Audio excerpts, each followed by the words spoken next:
Dans cette vidéo sur la gestion de la mémoire en C, je vais parler du passage d'un tableau à deux indices à une fonction.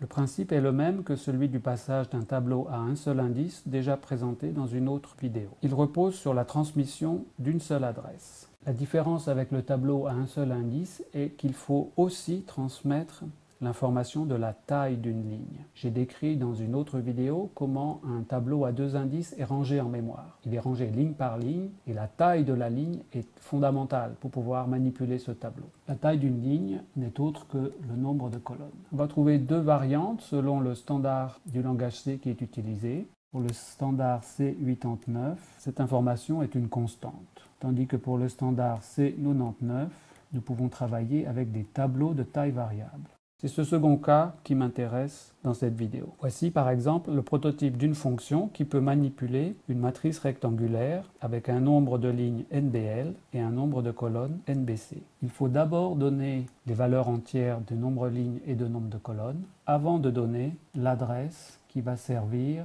à construire le tableau. Donc à l'intérieur de ce code, je peux traiter n'importe quelle matrice rectangulaire de taille NBL sur NBC. Le nombre de lignes et le nombre de colonnes peuvent me servir pour construire des boucles. Et j'accède à un élément de la matrice avec la syntaxe classique, avec les crochets. Je peux à la fois accéder en lecture ou en écriture à cette matrice. Le fait qu'une adresse est transmise lors de l'appel de ma fonction fait que la matrice au niveau appelant est modifiée.